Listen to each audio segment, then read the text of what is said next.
Testing, testing. Okay, Shaykh, are you comfortable talking to me in English? Yes, inshallah. All right. I'm just going to quickly introduce and then I'll ask you some questions, inshallah. That's all right.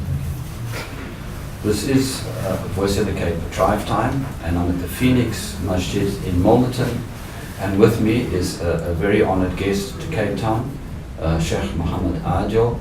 He is the 41st in the line of the Naqshbandiya Shuyukh, and of course we all know him as the elder son of Mawlana Shaykh Nazim. May Allah always be pleased with him. He's on a visit to Cape Town, and we managed to catch up with him just before Jumu'ah. Shaykh Muhammad Adil, assalamu alaikum, and welcome to Cape Town. Wa alaikum salam wa rahmatullahi wa barakatuh. Sheikh, I think it's a good thing for us maybe to ask you for a whole lot of nasihas, advice, and I think a question that a lot of South Africans are asking is something to do with the heart, because we live in troubled times. We live in a world where there are lots of young people. What would your advice be to the young people of South Africa? First thing, to be afraid from Allah, to know Allah. He is the creator and He is seeing us every time. So this is, think about this when you, if anybody accept and believe on this, nothing will be done wrong. And the second one, to keep your praying salah. This is also key of succeed. Without this, no any benefit for our life. And there is also special for young people to keep themselves with good people, good friends. Maybe sometimes the friends they are naughty, if they can be good, okay. If not, keep away from them.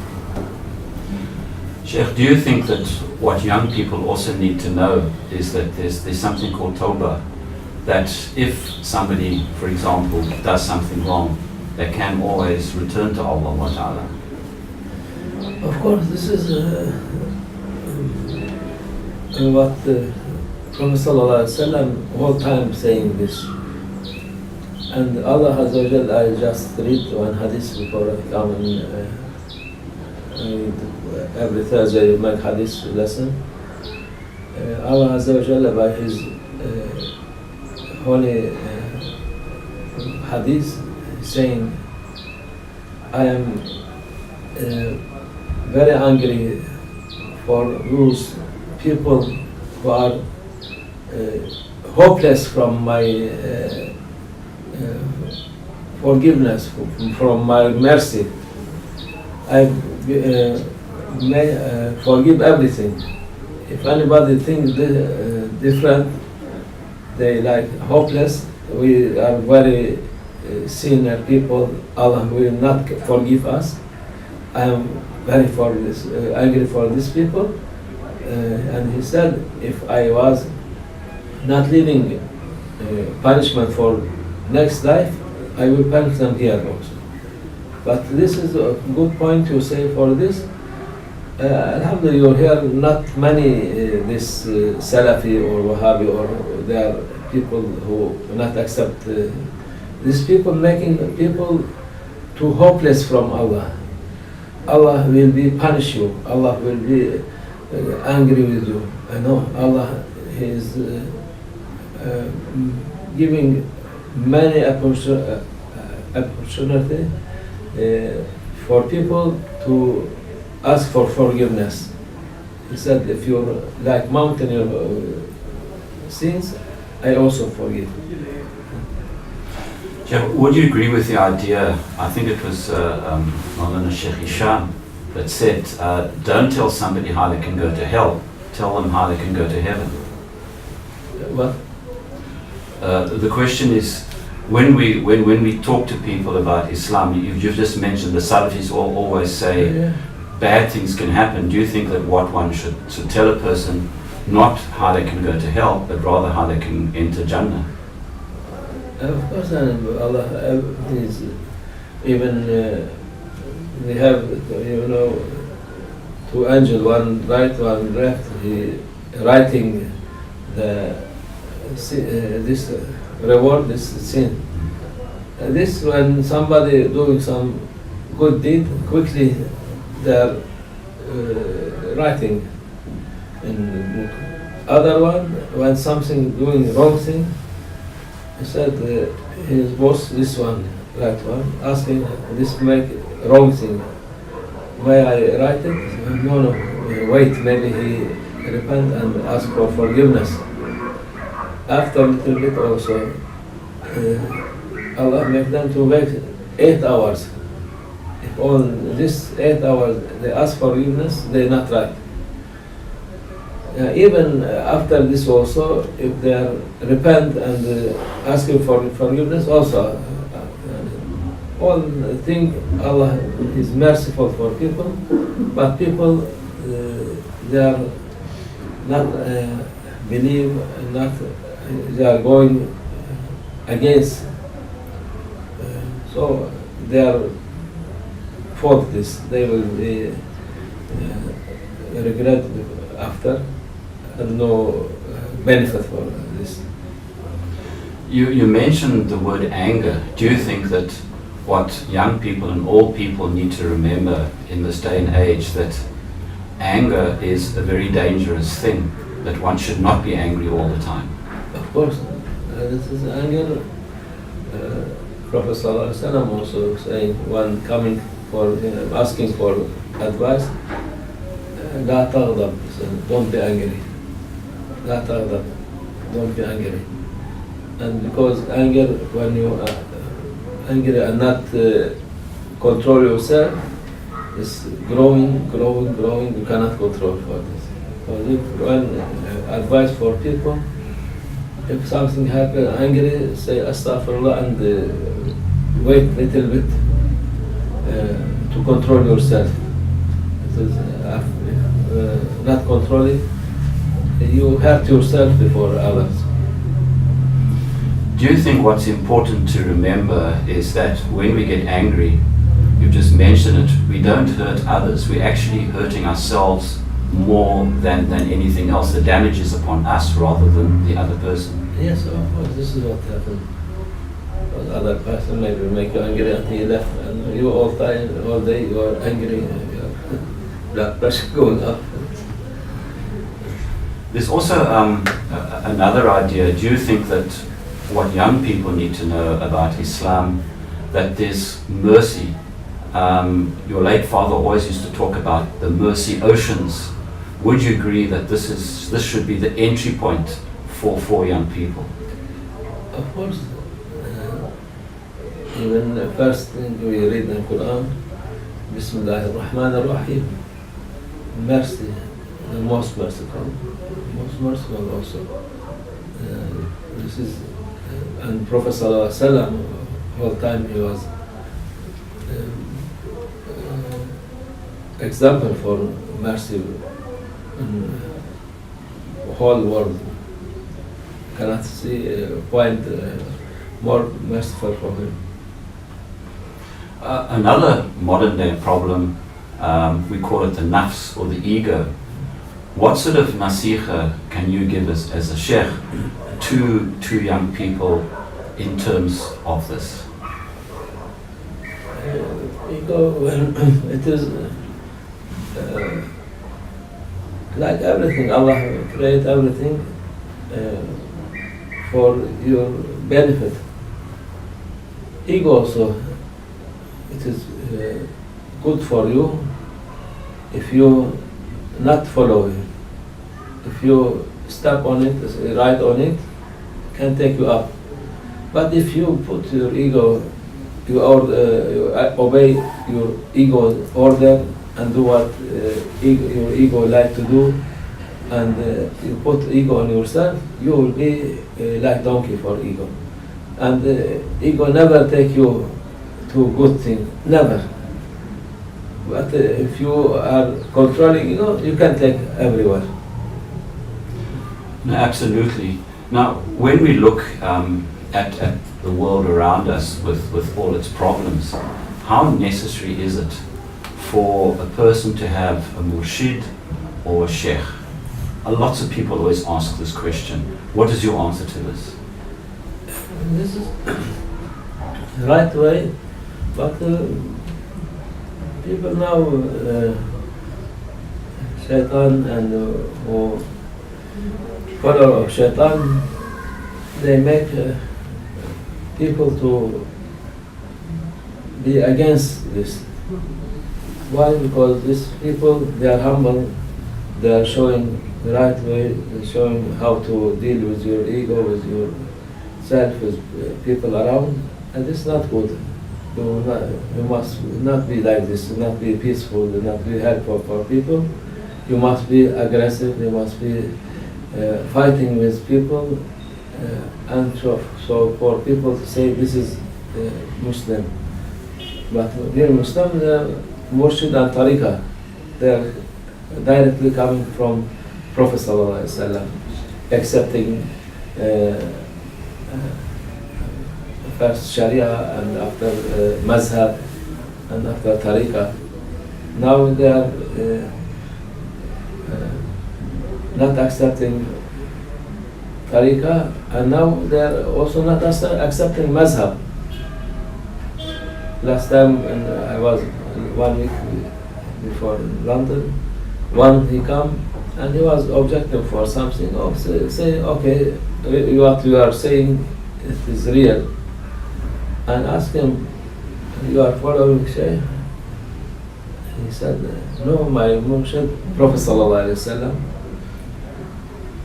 After beginning to argue with more, and so I realized I asked him, which mazhab you following? I said, no mazhab. I said, stop, you are here. You cannot be without mazhab. Maybe you can be, but these million people, all ignorant, they are not knowing.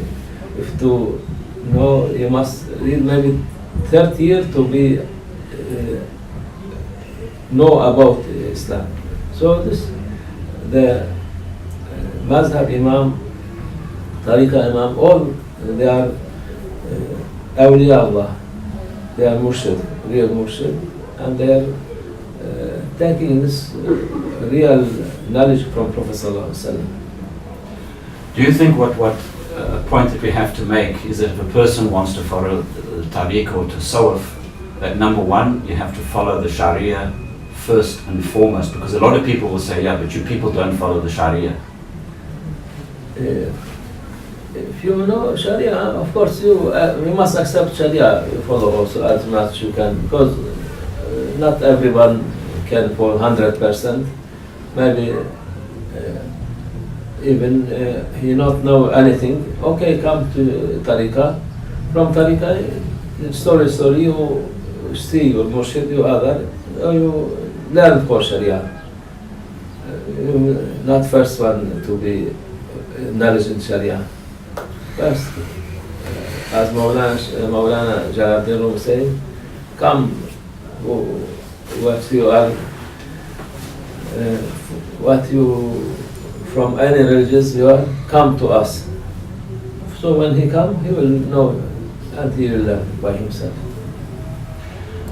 How important are what we call the Silsila, or the chains that we get in Tasawwuf, in Sufism? For example, you will have a chain of transmission that goes through your father to Shaykh Abdullah Dagestani, all the way to Sayyidina Abu Bakr radiallahu anhu, to Rasulullah sallallahu alaihi wasallam. How important are these silsilas, or these chains? Of course, the chain from Prophet sallallahu alaihi wasallam coming direct. So it is very important, because all tariqah they have this, but for who claiming they are scholar, they don't have only from book. even from book they are not knowing what it is. Yeah. So this coming by heart, and from Prophet Sallallahu Alaihi Wasallam, supporting this. It is very important. How important is it for young people to listen to leadership? The leadership I'm referring to are, for example, the various madhahib. You said that the Imams, they are awliya in their own sense. How important is it for a person to attach themselves to a madhab, to the Sharia? Can one have tasawwuf without these? Without mazhab? Yeah. I don't think. No, because mazhab imam, all they are following. Do you think that the madhahib are a blessing? The various tariqas are a blessing because it gives each human being on earth a chance to taste what is going to be the correct medicine for them, what's going to be the correct medicine of the heart for them. Do you think it's important that we have different shuyukh of tasawwuf and we have different madhahib? Of course we accept all of them, but we follow one of them because heart must be, Mawlana Shaykh was saying, we are not taking any murid from another shaykh, but if his heart coming to our way, he is from this mazhab, from this tariqah, so we accept, but not going to other, coming to us, we are better than you, we cannot say this, but we accept all of them. Do you think it's important to say that because some people become competitive and they will say this thing is better than another thing? Do you think it's we have to understand that all the shuyukh accept each other, it's all a brotherhood, but it's just a question of taste at the end of the day? Yeah, of course, this is from love of murid for their murshid, they make this competitive. Saying this many times, it is a problem for us also because no need to make this sound of saying and after becoming enemy for each other. There's no need to make this. If you are love your shaykh, okay, you love, but not. Even there are some of ignorant, they are saying something for big mashayikh also. So it's not good. Sheikh, we've already been going for nearly 20 minutes.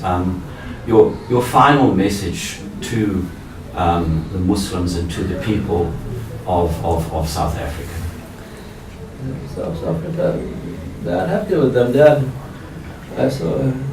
They are most humble people. Where I visit in Islamic country or other country, they are humble and they are peaceful more than any place. Even I saw asking this other place, here they said no, they are not fighting, not any problem with that. So everybody by himself. This is good, inshallah. Allah keep this with you, not make anything different from this. Ameen. And Sheikh Muhammad Adil, shukran for talking to us. Shukran for you. And I'd like to add something. You said about Tariq, about all this 300 years here now in South Africa, Muslims coming from Shaykh Yusuf here, he made it. From Tariqa, it is sold, it is like rock, they're here. And you know, in South America, Brazil, Argentina, Chile, all this area, there was many people left from Syria, Lebanon, time of Ottoman, and they immigrate for this area. All of them, you cannot find anyone become Muslim. Only real now become again slowly. With tariqa also, they are coming again Muslim. So it's very important, tariqa. Shukran, thank you very much. Yeah, for you. Assalamu alaikum wa rahmatullahi wa barakatuh.